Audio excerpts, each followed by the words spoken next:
queria aqui fazer a apresentação do próximo orador, Dr. Cláudio Lócio, que se pode dirigir portanto, para o púlpito.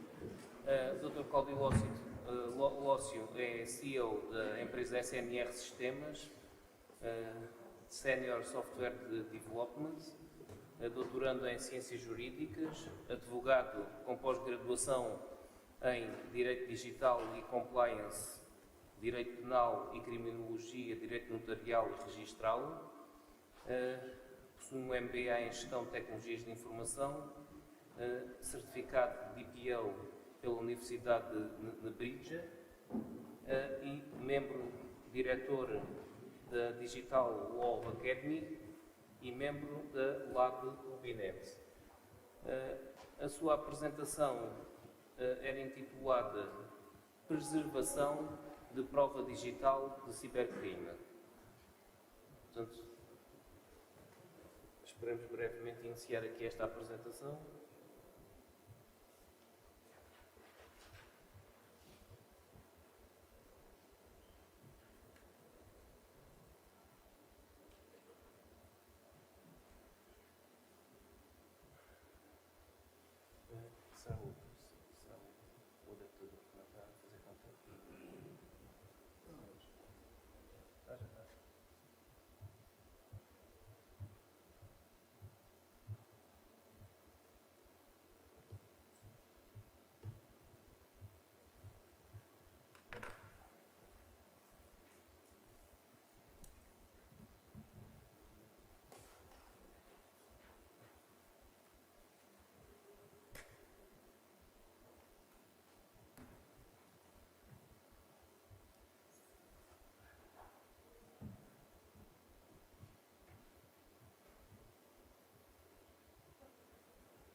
Vamos aqui mesmo. Boa tarde.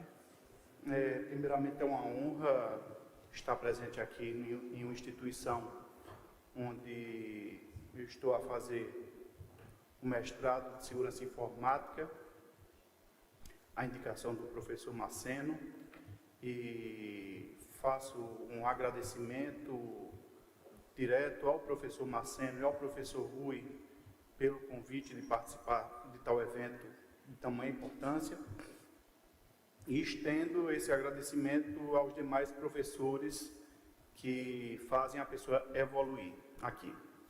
E o que falar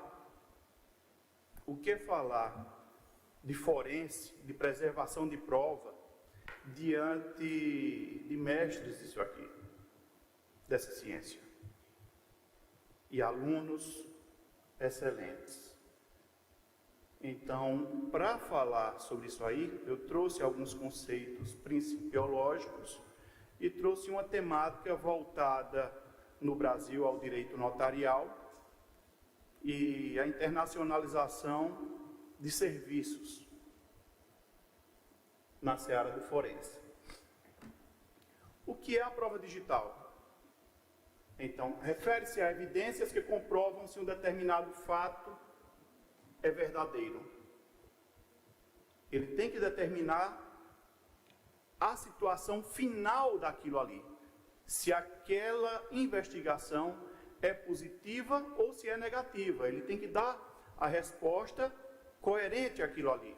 Então, para que fazer um procedimento desse, se esse procedimento pode ser invalidado posteriormente a cunho internacional? Não há um pensamento exclusivamente no território português. A invalidação em pensamento internacional. Vamos lá. Então, os aspectos da prova digital, um deles que eu deixei marcado é que ele pode simplesmente e facilmente cruzar fronteiras, principalmente nesse ambiente que a gente vive hoje, proporcionado pelo espaço cibernético, onde procedimentos periciais podem ocorrer, podem ocorrer em países distintos, muito embora a localização da prova esteja em um segundo país. E essa prova, ela deve ser incontestável.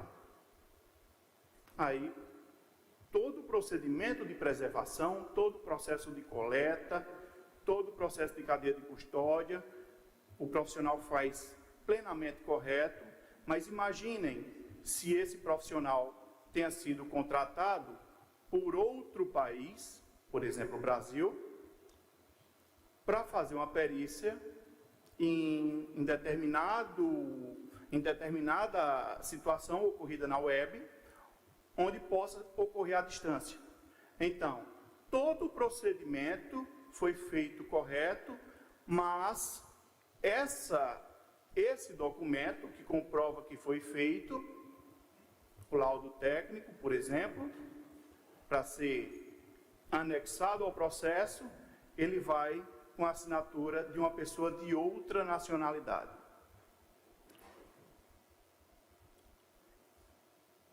E aí, o que é que ocorre quando alguém de outra nacionalidade, por exemplo, ele é assistente técnico em um processo, prepara um laudo pericial, um termo técnico de acordo com o tipo, para outro país? Como ter validade disso aí?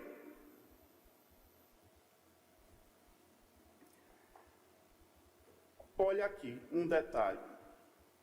Toda perícia, a perícia forense deve respeitar a legislação local e as sequências das normas internacionais, ISO, por exemplo.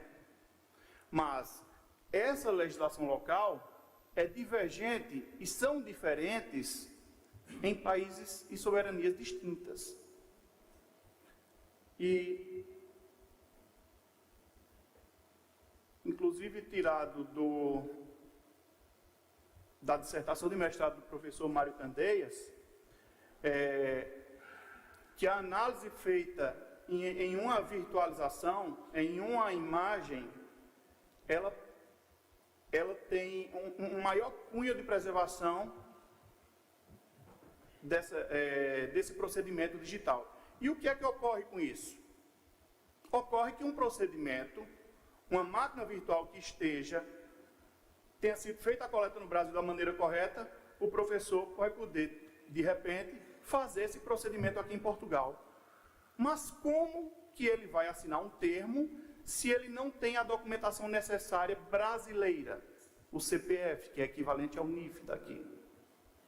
Então, o principal fundamento da preservação é que a prova ela deve ser incontestável.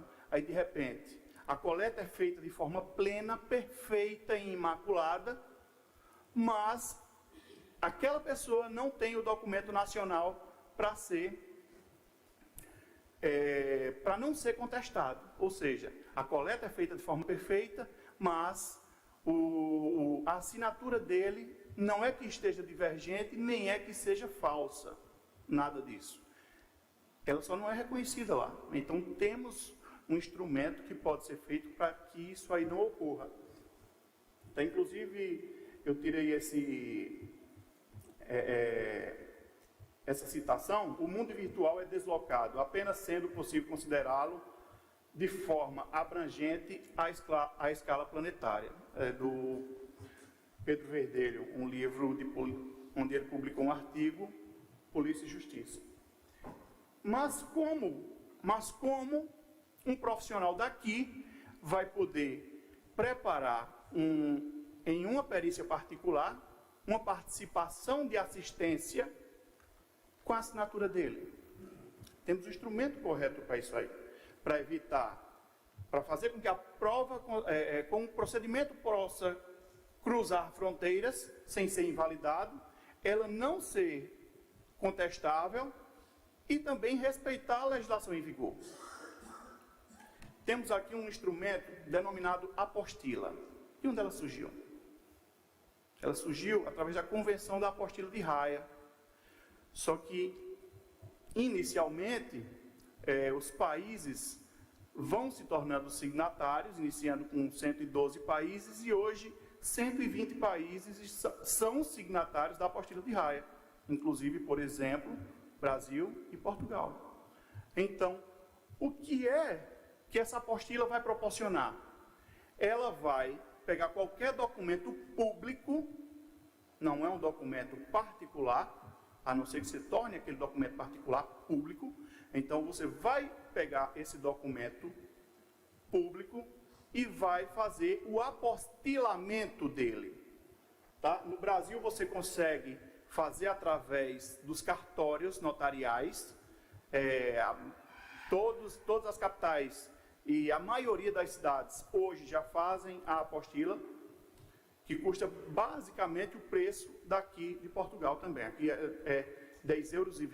Só que para você fazer a apostila aqui em Portugal, ele dividiu em alguns pontos, como Lisboa, Porto e algumas outras cidades, para que você se dirija, você faz o agendamento da apostila e informa o que é que você quer apostilar. Ou seja, se você vai participar de uma forma pericial como assistente técnico em um processo no Brasil, pode simplesmente, se tiver como esse profissional trabalhar daqui, preparar toda a documentação por aqui, por Portugal, ele vai conseguir, porque ele vai instrumentalizar isso aí em um documento, vai assinar, vai se dirigir a um cartório para fazer o reconhecimento daquela assinatura, para dizer que, por exemplo, o professor Mário Candeias é o professor Mário Candeias, e vai preparar o apostilamento. Vai fazer o agendamento através do site do Ministério Público e ele vai ser apostilado. A partir do momento que ele é apostilado, os demais países signatários vão proporcionar uma incontestabilidade a respeito daquilo ali. Por quê? Porque, de acordo com o Tratado de Haia,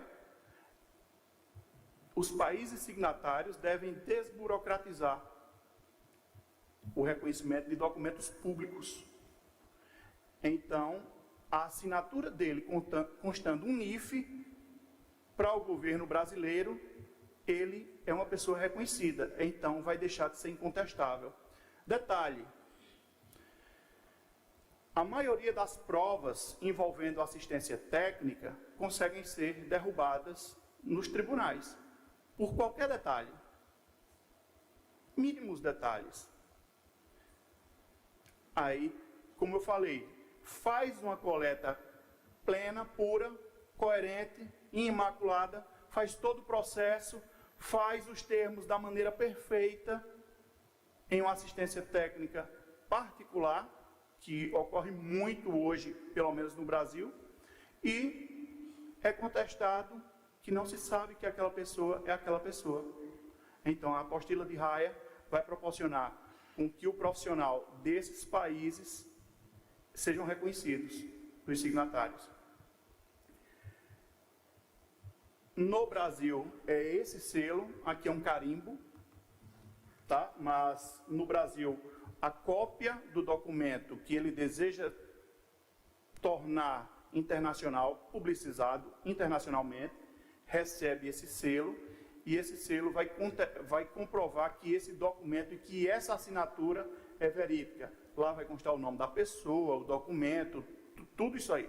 Normalmente ele é utilizado também para fazer reconhecimento de diplomas entre países.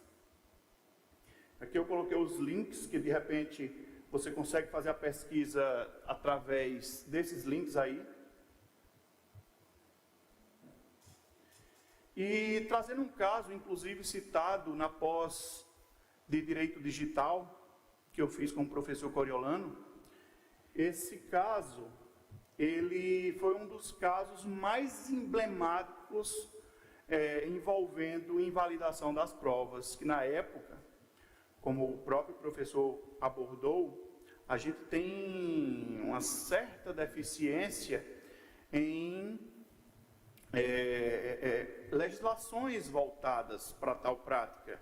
do combate, por exemplo. Nós não somos signatários, até então, da Convenção de Budapeste. Os procedimentos técnicos não eram feitos de modo técnico há pouco tempo atrás. Então, um dos casos que conseguiu fazer... a gente teve um presidente que sofreu um impeachment, e esse presidente poderia ter recebido mais acusações que estavam comprovadas em um computador e também em disquetes, né? E esse procedimento ficou invalidado porque não tinha um manual de perícia, de manuseio daquilo ali. Não estavam fazendo a cadeia de custódia da maneira coerente, imagina. Se tornou invalidado, e mesmo assim, o pouco que conseguiu ser coletado de maneira correta, conseguiu causar um impeachment do nosso antigo presidente. Tá? Essa abordagem que eu quis trazer, eu sei que falar de preservação de prova para pessoas que têm um conhecimento altíssimo é desafiador, mas eu trouxe um instrumento que pode fazer uma inter-relação, não só Portugal-Brasil, mas Portugal, os profissionais da área forense que desejam atuar de maneira particular em assistência em processos desses 120 países que estão relacionados e signatários pela apostila de Haia, dependendo do país, porque mesmo assim eles têm uma certa aceitação, mas a maioria tem aceitação plena dos documentos, principalmente o reconhecimento de firma.